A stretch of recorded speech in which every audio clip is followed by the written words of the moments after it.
Hello to the chicos, hello to the chicas. Today I am coming at you with a video where I'm going to spill the beans. I'm going to give you a bit of a secret, and that secret is my next Chessable project, wherein I am currently working on a massive course which was written by somebody else, and I'm just recording it, about the Blumenfeld Countergambit. And I thought that how cool of an idea would it be, not much before the release, to publish a YouTube video about this marvelous opening and the very rich positions that we can get out of this. So to whet your appetite, I decided to bring you two games by two grandmasters in this opening, and I really hope that this is going to bring a smile to your face the same way it did to mine. Check this out. So the Blumenfeld Countergambit is basically c5, d5, b5 against the knight f3 setups, and the idea is that black is going to sack a pawn on b5 in order to obtain tremendous central control like so. What is not to love? Like, it's really a fun opening to play with three fat pawns in the center, fluid pawn structure. The pawns can still progress on, open files here. Very often you find that in the Blumenfeld we win on the king side, sometimes in the center, sometimes on the queen side. It is just an ultimate epic resource of fun. b3 was played in our game, bishop takes a6, perfect development, marvelous central control. What else do you want from an opening? According to the engine, black is doing perfectly fine here. Bishop b2, queen e7, and what I want you to observe is how quickly it escalates and gets out of hand from white's perspective. Knight b2, e5. Let's go, baby. If we have those pawns in the center, we might as well get them rolling. Black is already better.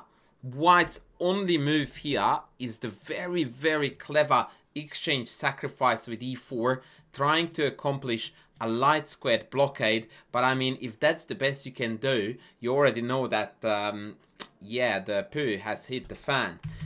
Instead, white went knight h4, trying to get cute with the long diagonal, trying to hit the middle pawn, which is generally the weakest in a center formation with three pawns, but none of it is really gonna work. Queen e6, very conveniently covering the pawn, cutting out knight f5, and after knight c4, black just simply goes, nah mate, that's not gonna cut it.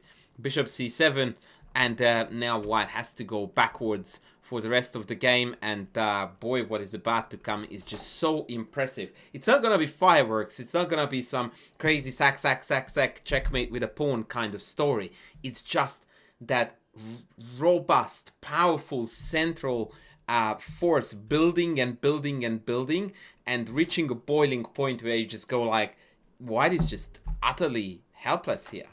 So knight d4, and you do see that there is already drama happening on e2, which white was hoping to solve with rook e1, but after bishop a5, this would already have been as good a time as any to call it a day and head for the pub and have a fair few drinks to quickly forget this nightmare.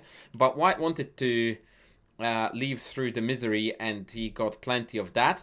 Bishop f1, because after bishop takes e1 we are still losing e2, so that guy needed to defend. And of course black is not interested in taking the rock when you can put knights in the center like that. Now, if I could take a photo of this position, there is a strong chance that I would, and I would print it off and put it behind me as a background and as a reminder to put your pieces in the center, baby. Like, oh, hello, how good is this? Now, the rook on e1 is hanging, the pawn on f2 is hanging, f3 had to be played, and of course black is having the time of his life. Knight c3 takes, and now we walk away with the exchange. But of course, that's not the end of the story. Now we go with g5, knight g2, and of course the icing on the cake, just a little bit. I have a tiny bit of fireworks for you with rook takes f3, rook c5, rook across, and that was the time when white decided that maybe enough is enough. Let's call it a day and head for the previously mentioned pub in the spirit of forgetting this miserable experience, but it must have been a jolly good time for black. And for the other game, I'm having 2 GMs now at the board. Polak, actually, I'm not even sure if Grishchenko was or is, in fact, the GM. Polak is. In fact, I think I played him once. So once again, basically, by the way, the idea behind the Blumenfeld, once again, is that it's analogous to the Benko. And it's basically, no, we are not doing Benoni, we are doing Blumenfeld type of story. But Nimzo players can consider it too, because obviously after knight f3 you have the option of the Queen's Indian, you have Queen's Gambit, Decline, Dragozin, Semislav, Families, or the Bogo.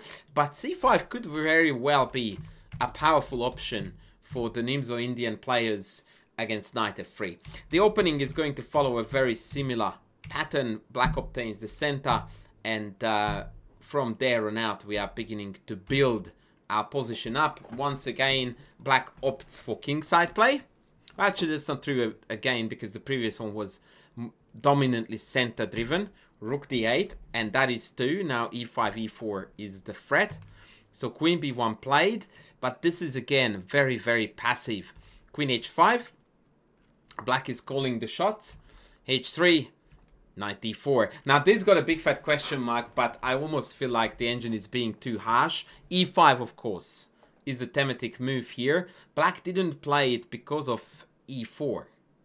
But this is not quite accurate, because after de, let's say knight e, we have got pieces coming into d3, in particular the bishop.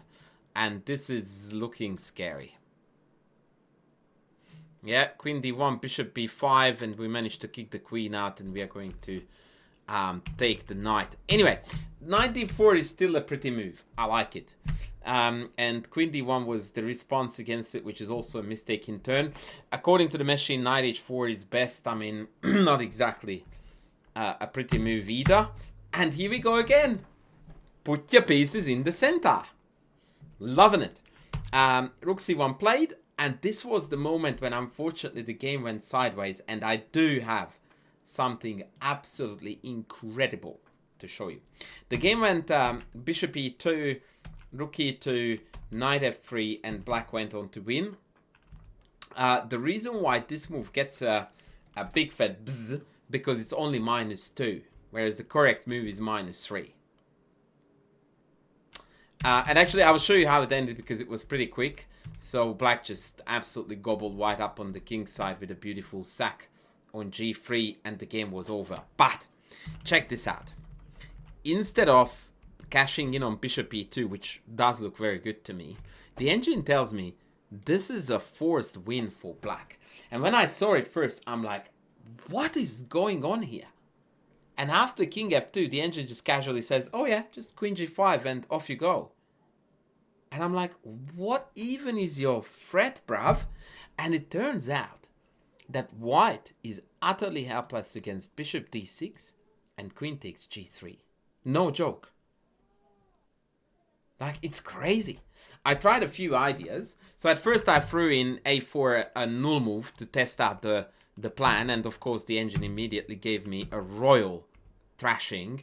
Bishop takes e2, takes f3. And now Matutsky is incoming after rook takes f3.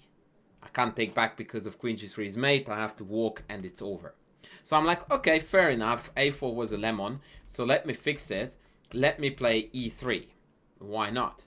Engine tells me why not. Because knight takes, bishop d6, rook g1. And guess what?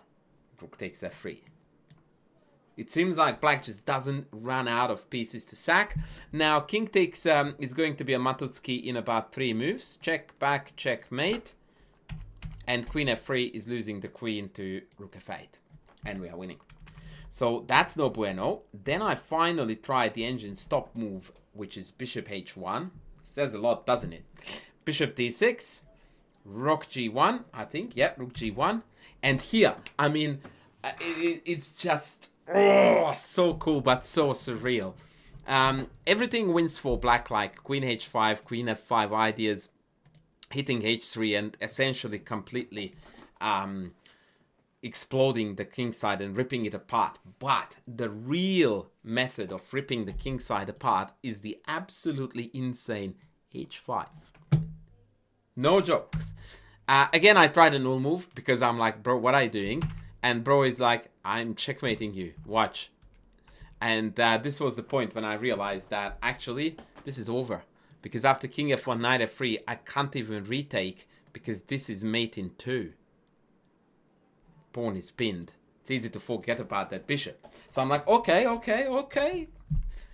big fella. So then instead of a4, I tried, I think, well, actually the engine wants knight b5, so it gives you the full picture. h4, g, queen g4, and we are completely winning again. So if I try my favorite null move, now knight f5 with the idea of bishop g3 is gonna mop up. Insane city. I've got nothing to say. So yeah, and there was another beautiful variation here that I explored. Yeah, h4, g, h, queen h4, king e3, hello, mate in 1, bishop f4, mate. Wow. That is just absolutely disgusting. And of course, king g2, rook takes f3 wins because after retake we have a mate. So, ladies and gentlemen, I really hope that these games really did appeal to you. And I hope that maybe I managed to tickle your fancy for the Blumenfeld Countergambit and its fascinating world of dynamic, aggressive chess. So I'm currently recording the course. It's going to be out, I think, 2-3 weeks time. I'm very, very curious if anyone is going to throw their hat in and try it out. In the meantime, if you have a chance, play it. Tell me how you went. I would love to hear from you. I'm going to definitely put this on the agenda and try to play it with the black pieces, and I will keep you posted. Please don't forget to sub, to like, to leave a comment down below to trigger that algorithm, and you can even super thank me if you would like to support the channel that way. And of course, we'll be back with the next very soon. Thanks for watching.